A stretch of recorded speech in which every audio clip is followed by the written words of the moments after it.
whatever I don't even know what you would call this.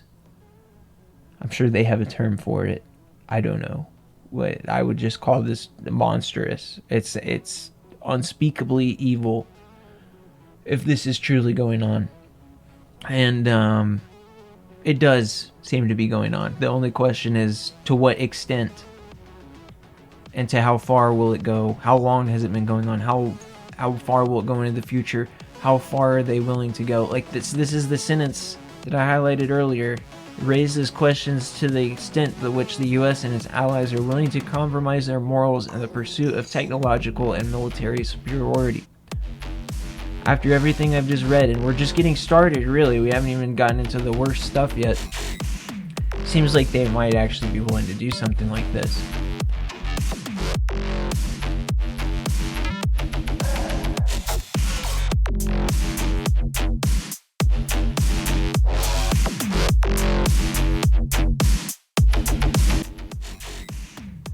Hello, welcome to Inspired Earth. We have the season finale. We are finally here.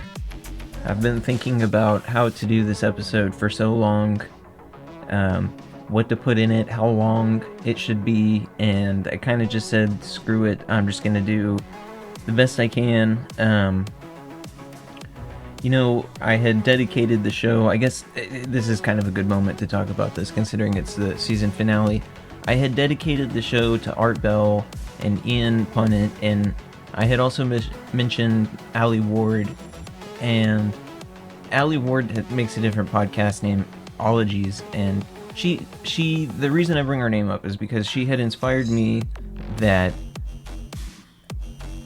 she said in just a random episode I was listening, and she said, I was starting my podcast and I was trying to be a perfectionist, and I just kept on putting off the episode, delaying it over and over, and she said she just had to eventually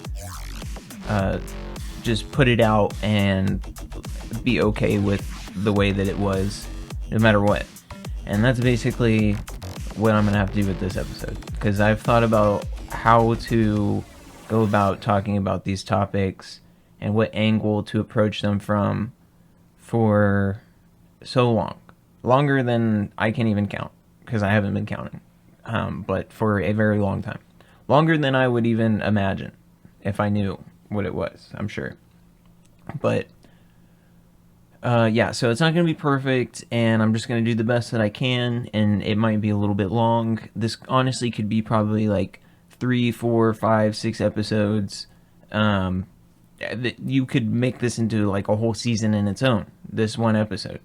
But we don't have time for that. We don't have production for that. We don't have money for that. We don't have anything for that. So I'm just going to do what I can. And this is probably going to be one of those episodes I had talked about before, like the UFO, alternative energy, some of the more intense topics that I would give a warning about.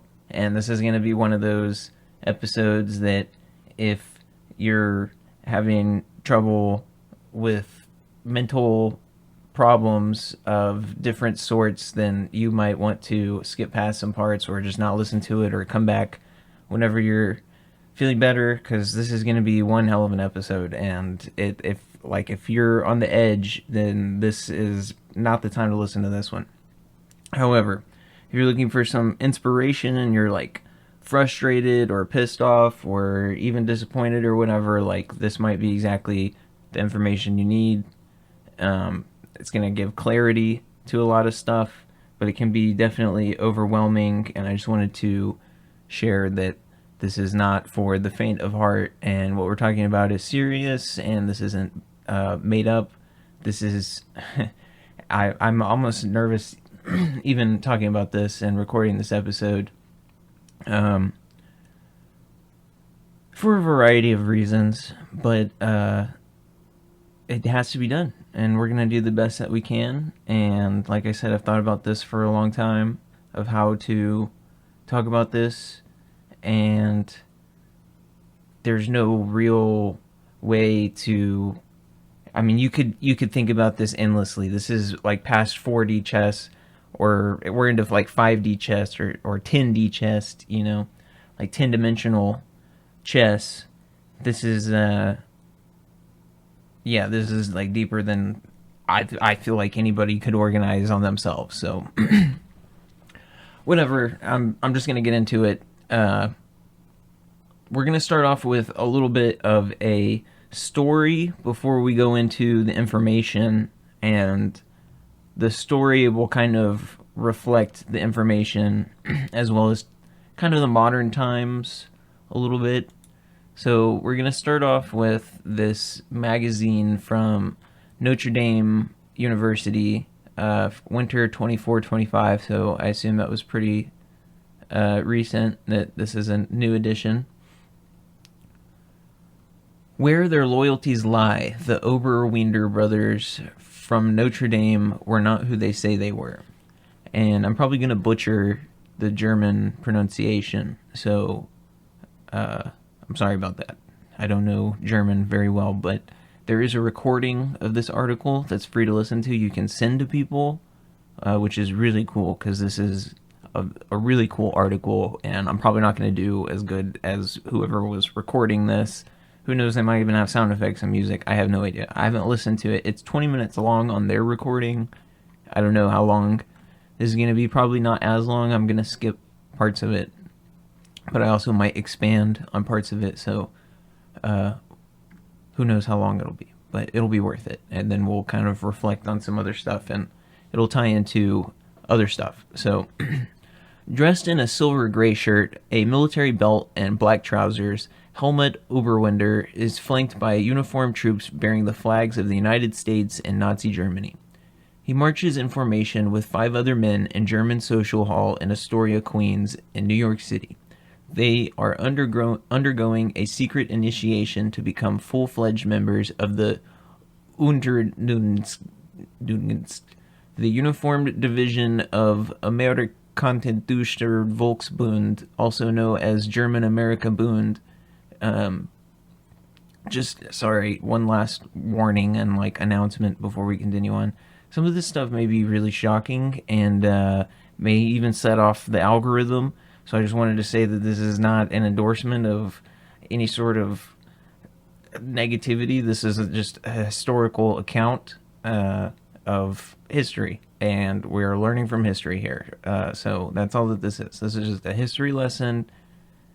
So yeah, I just had to say that for the algorithm and the listeners. So,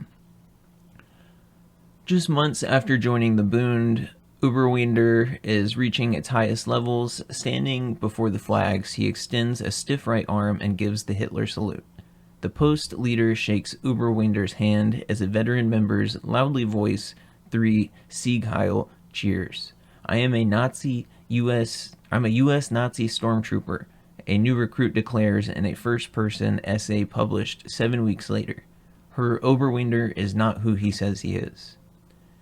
In 1937, 2 Chicago newspaper reporters went undercover and infiltrated the Bund, a pro-Nazi organization that organized marches and rallies, provided weapons training, and ran summer camps for people of German descent and their families.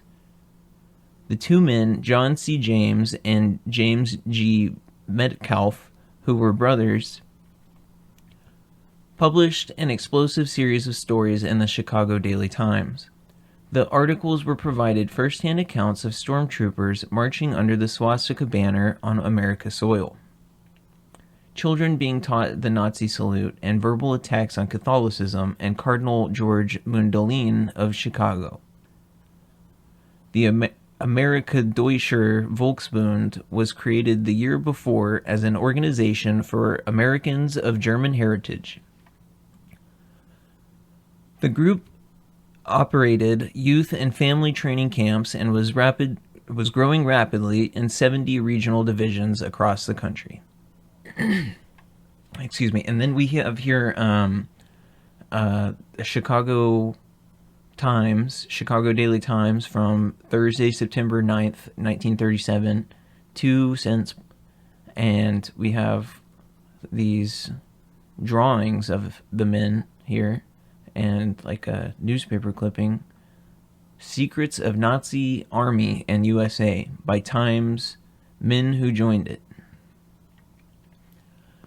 The newspaper Expose reported that Bund leaders were telling their approximately 20,000 members that communists and Jews were plotting a violent revolution to seize control of the United States.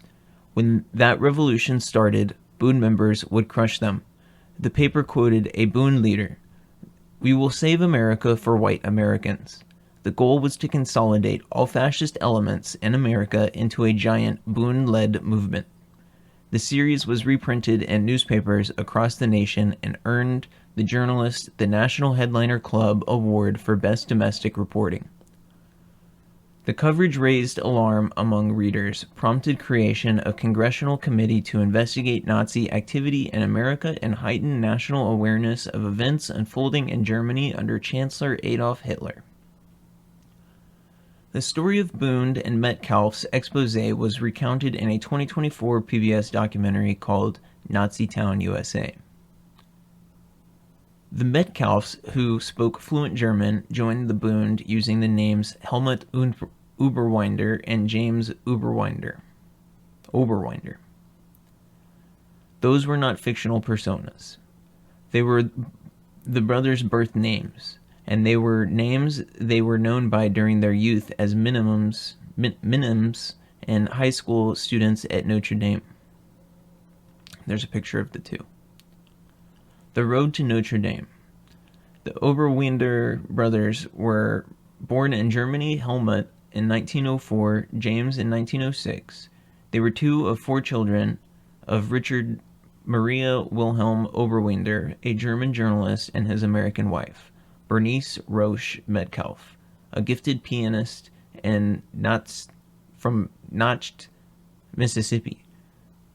The couple had met while Bernice was studying music at the University of Dresden. I'm going to skip some of their life. Like I said, you can listen to it. The brothers attended Notre Dame until 1922, then moved to Chicago. James, who had been a Holy Cross Cimmerian for 2 years, earned a law degree from La Jolla University, then joined the FBI as an agent in the Chicago Bureau from 1931 to 1935. He worked on operations targeting several well-known gangsters, including Ma Burker, Pretty Boy Floyd, and John Dillinger, and was among the agents who ambushed and killed Dillinger outside Chicago's Biograph Theater in 1934. Excuse me, I'm going to drink some tea for my throat. John took journalism classes in night school, then worked as a reporter for several newspapers and the Associated Press before landing at the Chicago Daily Times, the city's first tabloid, in 1936. Although the Metcalfes were U.S. citizens by birth, through their mother they went through the formal process to be declared naturalized American citizens on the advice of an FBI contact, in case a Nazi official might claim them for Germany, because there was conscriptions going on at that point, I would assume. Undercover operations. In 1937, using their German birth certificates, John Metcalfe joined the Bund Division in New York City, while James Metcalfe became a member of a similar group in Chicago.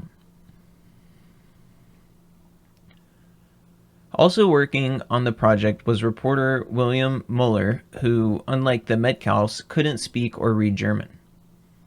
A relatively small but rapidly growing army is preparing for the American equivalent of Der Tag, the team reported, using a popular German toast, to the day, referring to an imminent military engagement.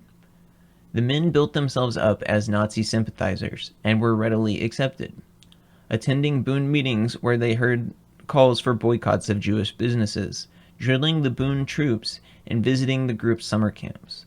The series, accompanied by plentiful photos, described the 20 or so Bund-ran youth and family training camps across the U.S., where American children were being indoctrinated in Nazi rituals and flaming swastikas lit up at nighttime gatherings like the fiery crosses at Ku Klux Klan rallies.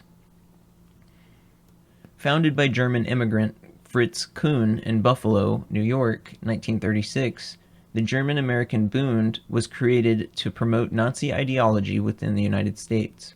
Bund members used patriotic imagery such as paintings of George Washington and the American flag to attract Americans of German descent. The group's goals, according to Kuhn, the self-styled American Führer, were to create a socially just, white Gentile-ruled United States and a Gentile-controlled labor union free from Jewish Moscow-directed domination. So Gentile, let me just remind people, if they don't remember, that's basically they're saying a white Christian United States, so like a Christian ethno-state. And here we have the swastika and all of these Nazi flags and emblems as they're parading through New York with the American flag, with a band and people watching.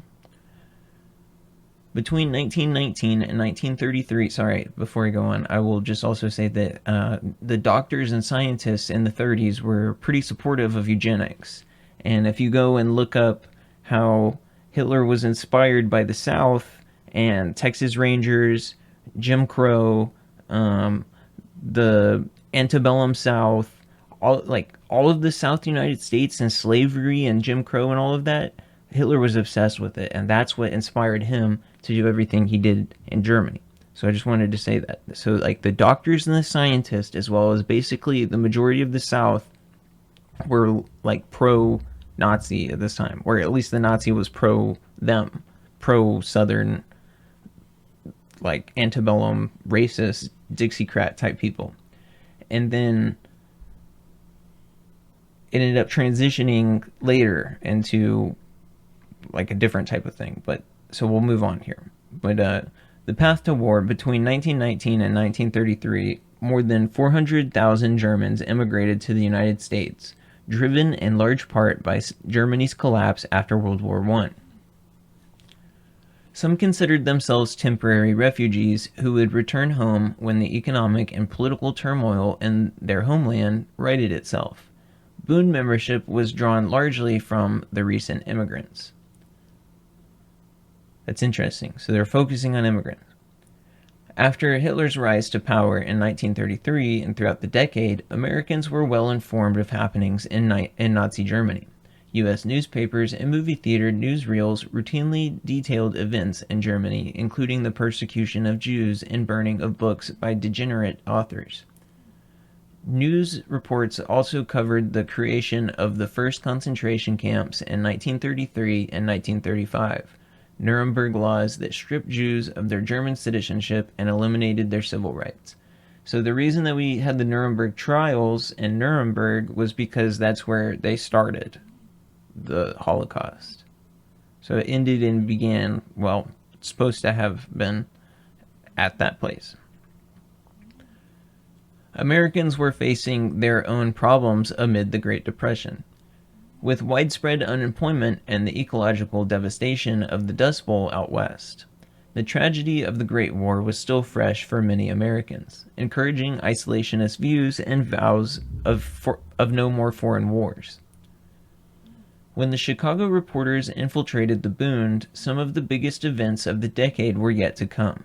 Germany's annexation of Austria in March 1938, the Kristallnacht of violent pogroms against Jewish people and their synagogues and businesses in November 1938, and Hitler's march into Poland in September 1939. Polls conducted after Kristallnacht and found that Americans overwhelmingly disapproved of the Americans' treatment of Jews, but almost 71% also opposed raising the quota of Jewish refugees permitted to immigrate to the United States. So they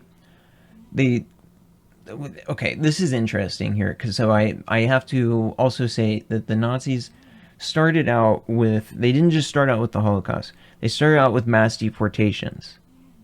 And they started with targeted groups, people that they were using as scapegoats. Like they were saying that the economy was bad because of the Jews, like we had already said, and like gypsies and gays and blacks and like disabled people, and like these are the people holding back society, was what they were saying. So they started deporting them, and that's the British were like basically. I mean, a lot of people are not going to want to hear this, but if you're a history buff, then you know what I'm talking about. The British and the Nazis were very similar to one another, very, very similar, and they worked together to help deport the Jews. And this is, I have documents on this. Well, I don't have it, but the University of Texas and the Tolerance Museum have these letters between the Nazis and the British, and there's lots of evidence between it. I'm not just making it up. There's a ton of evidence. They said it themselves. If you go back and look, like all of their documents are there. The British and the Nazis started a lot of these problems in the Middle East with this deportation program. They started deporting the Jews of Eastern Europe to what the British basically carved out of Palestine.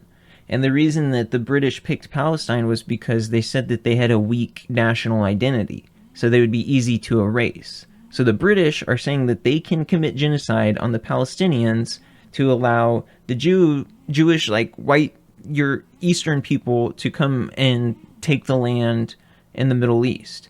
And that from there they would use this as like a jumping point between Nazi Germany and the British colonies, who were extremely racist, killed even more people than Hitler, faster than Hitler. But I'm not saying that Hitler was good, obviously. I'm saying that Hitler's really bad. I'm just saying that the British get this rap that I don't know, that people don't know how bad they were. Like the British killed like maybe more than Hitler, faster than Hitler in India, for example. So, and Churchill was extremely racist. It was just outright, openly racist. So what I'm saying is the British and the Nazis worked together to help deport the Jews. And it started with mass deportation. And I'll also say that on all of this, I've talked about Palestine right now and in the past, and with Palestine rights and like Israel, with this quote-unquote war that has a ceasefire right now, that I am, the majority of, especially me, but a majority of Palestinian activists, anti-war demonstrators, and all of the anti-war protests, or majority of them that were going around the country, were pro-Jewish. Okay? A lot of the anti-war protests to try to advocate for the rights of the Palestinians were Jewish people. I had not been to a Jewish Passover before the war with Gaza and Israel, and that was Jewish people making a Passover event in honor of the Palestinians. So all of this media narrative of saying that like the anti-war protests were anti-Semitic is bullshit. They were organized by Jewish people. Again, and the reason that well, not all of them, the reason that some of them were organized by Jewish people is because the Israel doing what they're doing makes Jewish people around the world in danger. Because Israel's breaking the law. And that's also just outright, like, that's why the International Court is going after them. So, I know this is very technical, but it all comes back to what's going on today. And that the Nazis and the British started all of this. And it's still going on today. So, I'll just end it there. And I'll just say super quick, it's super important to go and learn the legalities of the war with Israel and what they are doing. Because according to the United Nations, International Criminal Court, International Court of Justice. Like, it is clear that Israel is breaking the law, and they have been since the 1940s. So we'll just move on from that. Hopefully we can talk about it another time. You know, there's literally legislation coming down the pipe right now to make war talk about Palestine and Israel illegal. That I like to not even be able to use the word Israel or Zionism or maybe even war or Palestine. And there's some legislation coming down the pipe that you can't talk bad about Nazis. So like literally everything I'm talking about in this episode or so far could be potentially, you know, illegal at some point. To read this history and to say these words could be legislated. Hopefully it won't be. Hopefully that will die, that those bills. I mean, that's just ridiculous. But yeah, I can show you videos of like me in person at places where they come up and say that if you use the word Israel, then we're going to arrest you. And it's wild that we live in America, and there's protests going on nonstop right now with these anti-deportation protests. It's wild we live in America where we can protest against our own government and our own military or immigration policies or yada yada yada, but we can't protest against Israel. If we protest against Israel, then Governor Abbott will send in the state troopers to come and beat us all up in military gear illegally and then drop the charges afterwards. But we can criticize our own government, but we can't criticize Israel. So that just goes to show how much power Israel has over our lobbying system and the money that's in play right now. And the fact that, like I said, that the actual Jewish people that believe in that religion do not believe in what the nation of Israel is doing. So I feel like I summarized that pretty good. But navigating a minefield. But yeah, so that was like a pretty good summation of that. We'll just move on. We're like over halfway through.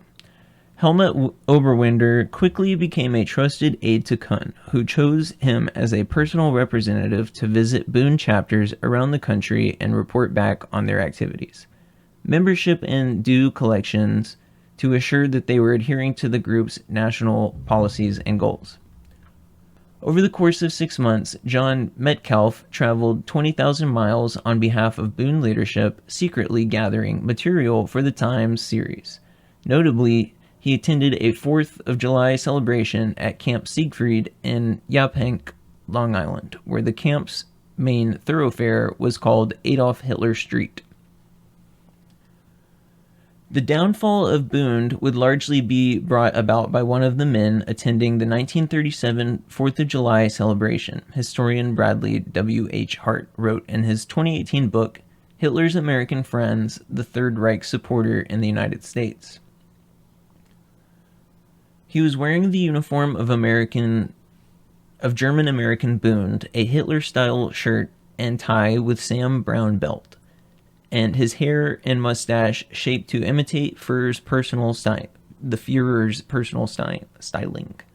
For all appearances, he would have cut the profile of an avid Hitler admirer, and to his comrades in the Bund, he was exactly this.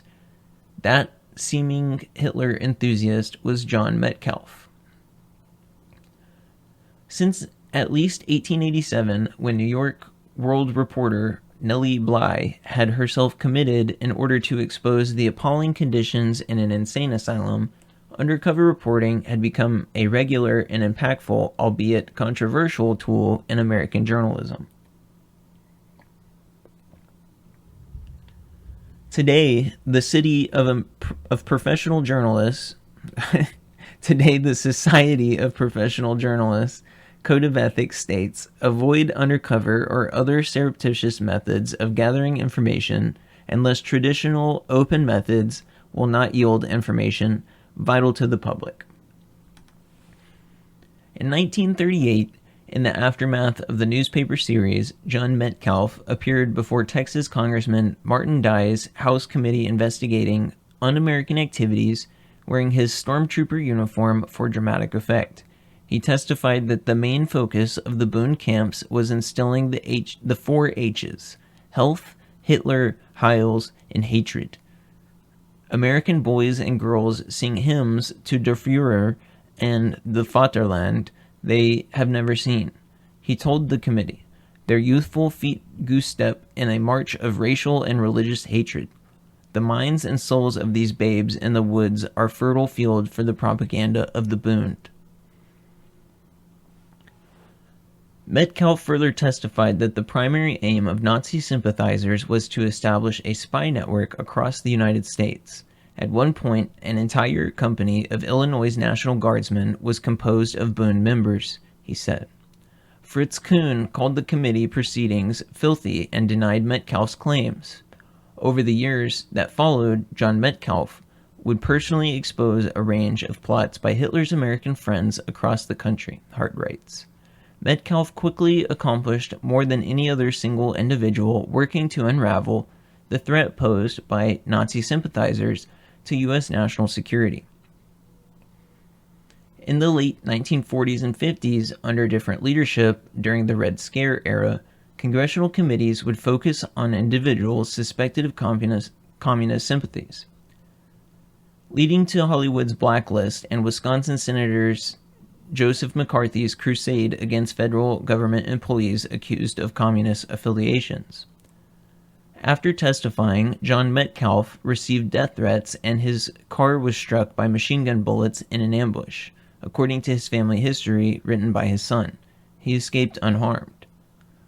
The Boone collapsed shortly after it hosted a pro-American rally that drew more than 20,000 supporters to New York Madison Square Garden in February 1939.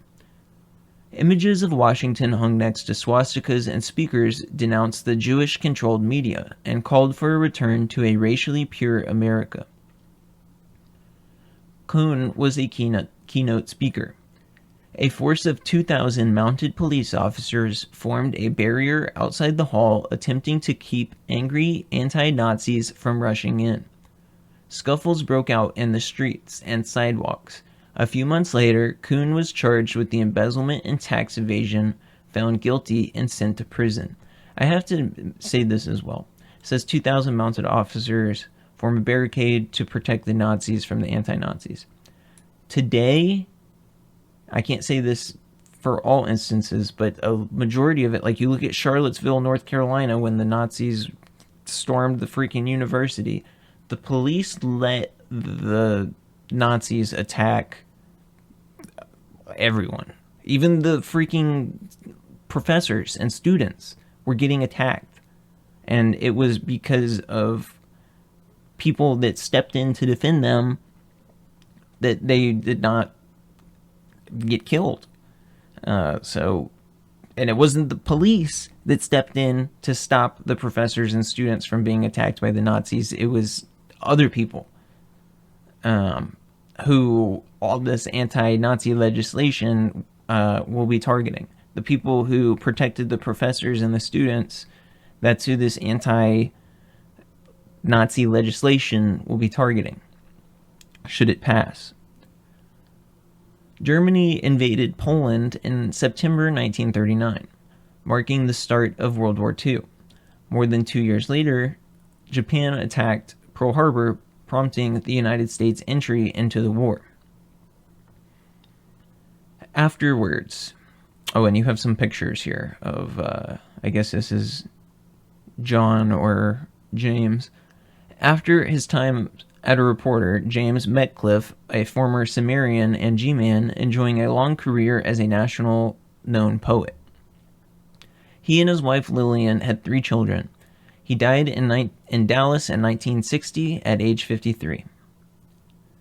John Metcalf worked as a correspondent for Time magazine and New York Herald Tribune during World War II. After the war, he ran a lecture bureau and represented political clients.